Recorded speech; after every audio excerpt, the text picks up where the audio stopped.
Hello, everybody. Welcome to my 2017 CONCACAF Gold Cup prediction video for Group B. Happy 4th of July to all of my American subscribers. I just got home not too long ago, celebrating with a few friends here and there. You can still faintly hear fireworks and firecrackers off in the distance from my window. And how appropriate that on the 4th of July I make my predictions for the United States' group. Speaking of which, let's jump right in. It's the United States, the host nation, Panama, Martinique, and Nicaragua. This is the most straightforward group in my opinion. I do not like to use the word easy because there's no such thing as easy in soccer, but this is the easiest of the three groups. I do think groups A and C are noticeably more difficult, at least on paper. Maybe it'll play out a different way, who knows. So to jump right in, the United States, I know Bruce Arena is sending a young team to this tournament, as Mexico are doing. He's doing this for two purposes. He wants to test out our reserve members so as to get a better picture of the World Cup qualifying fixtures that will take place later on this month, September, October, November, and December, as well as trying to give the young players a chance of having an international tournament experience. Make no mistake about it, the goal for this tournament for the United States, in addition to that, what I just said, is to win this tournament. The United States always enters every tournament to win, especially if it's a regional tournament, such as the CONCACAF Gold Cup. So basically, the United States and Mexico are taking a page out of Germany's book for what they did in the Confederations Cup.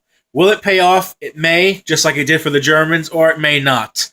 I can understand why Bruce Arena did this and why Mexico did it as well, for Juan Carlos Osorio's, both of their standpoints, because in a tournament like the Gold Cup, yes, CONCACAF is a much more exciting and better region than people give it credit for.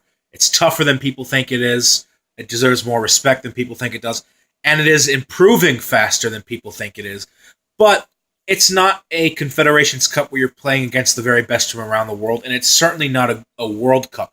So there is room for error, there is leeway here. And I understand why Bruce Arena did it, even though why I personally would not have made that decision. I don't think it's going to affect the United States that much. So looking at the squad that we're sending a few players that have had very few caps with the United States. Some have never had any performed for the national team. And a few names here I have are Jorge Villafana, Kenny Saif, Bill Hamid, Christian Roldan, Paul Areola, and Kellen Acosta. Most of our starters, like Josie Altidore, Michael Bradley, Clinton Dempsey, Bobby Wood, and youngster Christian Pulisic, have not been added to this tournament. The experience here mostly comes from Graham Zusi, Alejandro Bedoya, Brad Guzan, and a couple of others. So there is a blend of experience with this young team that we're sending, so I kind of like that. Moving on, for Panama, you have to excuse me, I'm a little bit tired. For Panama, Coach Hernan Dario Gomez is treating this tournament much more seriously. Along with Costa Rica and Honduras, Panama seems to be sending an A-team, or at least what resembles an A-team to this tournament. I recognize a lot of these names from the previous CONCACAF Gold Cup in 2015, where Panama ended up in third place. And some of these names are Fidel Escobar, Gabriel Gomez, Gabriel Torres, Valentin Pimentel, Anibal Godoy, and Abidel Arroyo. A couple of names are left off, in particular Blas Perez, who has been sort of the veteran of this team. I can understand why they left him off. He's getting a little bit old. But for the most part, Panama is treating this tournament like they have pretty much any other tournament. And for those of you who don't know this, Panama and the United States have quite a history together in the CONCACAF Gold Cup. We played each other twice in 2015. Both of them ended in draws. Panama beating us in the second game in the third place playoff on penalties. We beat them in the final of the 2013 Gold Cup. We beat them in the semifinals of the 2011 Gold Cup. I think we eliminated them in the quarterfinals of the 2009 Gold Cup. And we beat them in the final of the 2005 Gold Cup. So we've played against Panama pretty much almost every Gold Cup since 2005. And we mostly get the upper hand on them. They did get a little bit of revenge last year when they won the third place playoff when they beat us on penalties. But Other than the U.S.-Mexico rivalry, I would say Panama has sort of grown to become a really heated nemesis with the United States in Gold Cups. And here we are meeting again. We met in the group stage in 2015. Now we're meeting in the group stage here again in 2017 in the opening match. And this match, guys, I think is going to determine who wins this group and who avoids having to play the winner of Group A in the quarterfinals. Because you finish second in this group, you're most likely going to play Costa Rica in the quarterfinals, and that's a very difficult matchup in the very first knockout round, and you really want to avoid that. So I think this is by far the most crucial game for both the United States and Panama, because you have to consider the other two sides in the group are Martinique and Nicaragua. You assume both the United States and Panama will get wins over them, so really this is about who can get that 3 points in the first match, if someone does at all. And you know what, guys? I think Panama can win this tournament.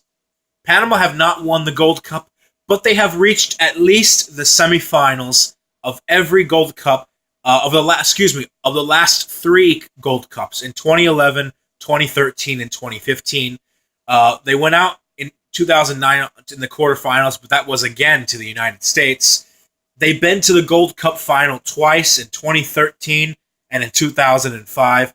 So there's a little bit of history. Panama has performed pretty well in the Gold Cup, more than regional rivals and neighbors Costa Rica have, and in a few editions, better than Honduras have as well. A lot of people consider them to be the best team in CONCACAF to have never won the Gold Cup. I certainly consider them amongst the best teams to have never won it. And alongside Brazil, they have the most finals appearances of a team that has never won the Gold Cup. They reached the final twice. The reason I mentioned Brazil, even though they're a South American team, is back in the early 2000s going and into the 1990s, CONCACAF used to invite a few South American and other countries around the world, South American countries and other countries to enter the tournament. That's no longer the case since 2007, I believe. But Brazil reached the final twice and have never won it, and Panama have as well. So they both share that record. And I look at Panama, they have tournament pedigree. They know how to conduct themselves in a nitty-gritty, tough CONCACAF atmosphere in this kind of tournament. Like I've said, they've been one of the most consistent teams in recent history of the CONCACAF Gold Cup. I think they can win this tournament. People say they're a dark horse. No, I don't even consider them a dark horse. I think they are contenders for the trophy. Now, look, moving on to Martinique. Martinique is a small French Caribbean island nation. They've been in the Gold Cup before a few times. They even registered a famous win over Canada in the 2013 edition.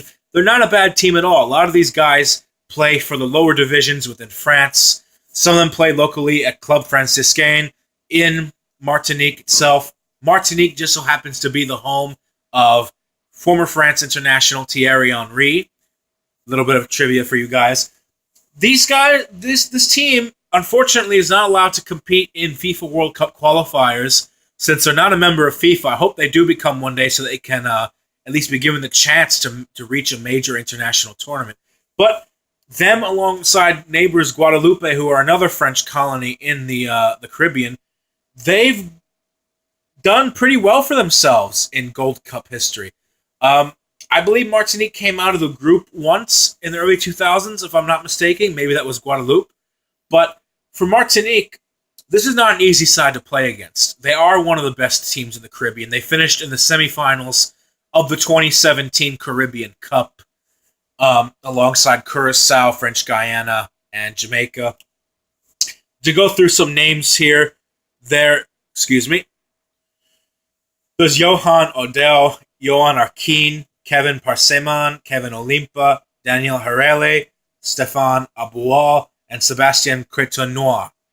And honestly, I think Martinique is not the worst team in this group. I think collectively they're better than Nicaragua.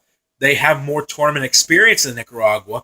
Nicaragua have not qualified for this tournament since 2009.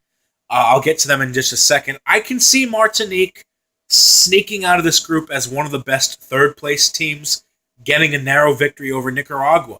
Who knows? Maybe losing to the United States and Panama will not be enough to keep them out.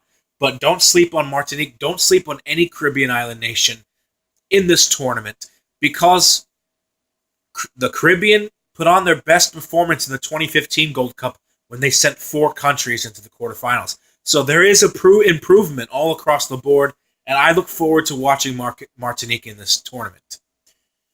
So then moving on to the final member is Nicaragua. Nicaragua are traditionally considered the weakest team in Central America. Of all its neighbors, Guatemala, El Salvador, Honduras, Costa Rica, Panama, Nicaragua is a very, very poor country, not just in terms of soccer, economically speaking, which has affected their footballing development in their country. A lot of the times they compete in World Cup qualifying in the very early stages of CONCACAF qualifying against small minnow Caribbean nations like Anguilla and the Cayman Islands. And unfortunately for Nicaragua, they don't do very well. They don't go very far. They don't advance to the latter rounds of qualification. They get eliminated very early. But this time around, they qualified for their first ever Gold Cup since 2009. And there was celebrations on the streets of Managua. I saw on YouTube, people were just dancing, happy that their country had made it back to this tournament. You can tell how much it means to them. They recorded a very famous victory over Haiti in a 2-legged playoff to determine who qualified for this tournament. Nicaragua were the last team to qualify for the Gold Cup this year. Haiti is one of the best teams in the Caribbean and did very well at the last Gold Cup in 2015. And they were defeated by this Nicaraguan side. Haiti is not in this tournament. So you could look to see Nicaragua as being the Cinderella, the feel-good team, the underdog, not just in this group, but in this tournament as a whole, the kind of side that is poor, but you want to see do well because they work very hard, and they don't get very many opportunities like this. So some key players for them are Manuel Rosas, Eric Tellez, Luis Copete, Carlos Chavarria, Juan Barrera, Brian Garcia, Luis Peralta, and Cyril Arrington, and Jorge Garcia, and Oscar Lopez. Now, one great thing about Nicaragua, which could be to their benefit in this tournament, a lot of their players not only play locally at home domestically, but they play for the same club called Real Esteli. And that means these guys are familiar with each other. They work together. There's a sort of team chemistry there. And I watched the highlights that they played at home against Haiti, and they looked like an improved team compared to recent years. So there's that familiarity amongst the sort of fraternity among the players who know each other very well. They play in the same country for the same club for a long time. So that could be to their advantage here for their national team. They don't have anything to lose for this tournament, guys. They know they're the underdogs, and that could be to their advantage because if they don't have anything to lose, they could have that added motivation of trying to make their country proud, get a win over Martinique in their opening game, and then from there, who knows? Maybe they advance as one of the best third-place teams. So for them, their most important game is against Martinique because that's going to determine, in my opinion, who avoids finishing last in this group. So, who's coming out of this group? You know what, guys? I'm very tempted to pick Panama to come in first to capitalize on the United States sending a C team. But I think the United States will just about edge in first ahead of Panama on goal difference. I think that opening match between the Los Canaleros and the Stars and Stripes is going to be a draw. I think like a 1-1 or a 2-2. Maybe even a scoreless. And I think both Panama and the United States will win the remaining games against Martinique and Nicaragua. Both will finish on 7 points, but the United States will score more goals. And the United States will win Group A. Panama will come in second. And for third and fourth, that's tough. That's really tough. Because on paper, I think Martinique are the better team. And I really want to pick Martinique to come in third. But you know what? I'm going to go with Nicaragua. I think they're riding a little bit of momentum, of happiness and confidence coming off their playoff upset against, one of the best teams in the Caribbean, Haiti, to qualify for this tournament. And you know what? I think they will come in third.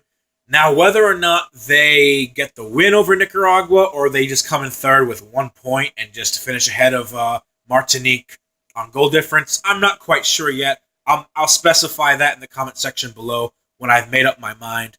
But I do think Nicaragua will come in third, but I don't think they will advance as one of the best third-place teams. That's right, guys. I think this will be the only group where only 2 teams go through. That will be the United States and Panama.